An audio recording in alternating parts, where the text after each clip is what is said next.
अवकाळी पावसामुळे झालेल्या नुकसानासाठी सरकारकडून मदत जाहीर करण्यात आली आहे। ऑक्टोबर 2025 ते मार्च 2026 या दरम्यान झालेल्या नुकसानीसाठी ही मदत जाहीर झाली आहे। मदतीसाठी पहिल्या टप्प्यामध्ये 53,83,00,000 रुपयांचं वितरण होणार आहे। थेट शेतकऱ्यांच्या खात्यावरती आर्थिक मदत मिळणार असून नागपूर, अमरावती, पुणे, संभाजीनगर विभागांसाठी हा निर्णय घेण्यात आला आहे। एकूण 49,511 हेक्टर बाधित शेती क्षेत्रासाठी नुकसान भरपाई ही सध्या मिळणार आहे। भंडारा जिल्ह्यामध्ये अनेक उपनद्या आणि नाले हे कोरडे पडलेले आहेत। लाखनी तालुक्यामधील पालांदूर ते दिघोरी या मार्गावरील प्रमुख जुलबंद ही नदी एखाद्या वाळवंटासारखी भासते। नदीतील पाण्याचा प्रवाह तर सोडाच, पण ओलावा देखील आता शिल्लक राहिलेला नाहीये। नदी कोरडी पडलेली असली तरी शेतकऱ्यांच्या डोळ्यातील पाणी मात्र आटलेलं नाहीये। हाताशी आलेला उन्हाळी भात पिकाला आणि पालेभाज्यांना वाचवण्यासाठी शेतकरी जीवाचं रान करतायत।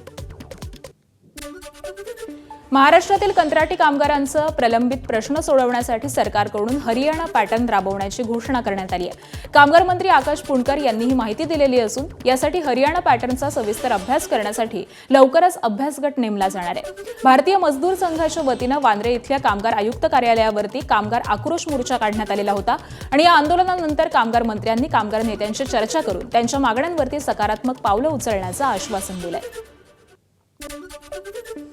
मुलुंड डम्पिंग ग्राउंडवरील बायो मायनिंग आणि वैज्ञानिक बंद प्रकल्प हे पुन्हा एकदा रखडलेला आहे। ठेकेदारानं तिसरी डेडलाईन देखील चुकवल्यामुळे आता त्याच्यावरती 9 कोटी रुपयांचा दंड हा ठोठावण्यात आलाय। साधारण 731 कोटी रुपयांचा हा प्रकल्प ऑक्टोबर 2019 पासून सुरू असून अद्यापही पूर्ण झालेला नाहीये। 6 वर्षांमध्ये 70 लाख टन पैकी 60 टन कचरा हा हलवण्यात आलेला असला तरी अजून देखील 10 लाख टन कचरा हा शिल्लक आहे। दरम्यान ठेकेदारानं जागतिक पुरवठा साखळीतील अडचणींचं कारण देत आणखी मुदतवाढ मागितलेली असून प्रकल्पाच्या विलंबावरती प्रश्नचिन्ह उपस्थित केलं जात आहे। कंत्राटदाराला 30 एप्रिल 2026 पर्यंत इंटरिम एक्सटेन्शन देण्यात आलेलं आहे, परंतु इथे जमा झालेला जो कचरा आहे तो फक्त अजून 1 वर्ष तरी हे काम पूर्ण व्हायला लागणार आहे। या कंत्राटदाराला आतापर्यंत 9.5 कोटी रुपये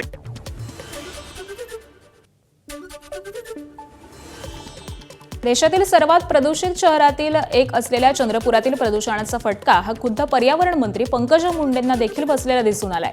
चंद्रपूर दौऱ्यावेळी पंकजा मुंडेंची आलिशान कार ही अक्षरशः प्रदूषणामुळे काळवंडलेली पाहायला मिळाली। चंद्रपुरात प्रदूषण रोखण्यासाठी दीर्घकालीन उपाययोजना करणार असल्याचं यावेळी पंकजा मुंडेंनी म्हटलेलं आहे। त्याबरोबरच प्रदूषण नियंत्रण मंडळाच्या अधिकाऱ्यांच्या मनमानीला देखील चाप लावण्याचं आश्वासन त्यांनी यावेळी दिलंय। परभणीच्या गंगाखेड तालुक्यामधील पडेगावमध्ये अहिल्यादेवी होळकर यांच्या पुतळ्यावरून निर्माण झालेला वाद हा अखेर मिटलेला आहे। मंदिरासमोर बसवण्यात आलेला पुतळा नियोजित स्मारकाच्या जागी हलवण्यावरून गावामध्ये तणाव निर्माण झालेला होता। त्यानंतर पोलीस प्रशासन आणि सामाजिक कार्यकर्त्यांच्या मध्यस्थीने बैठक घेण्यात आली।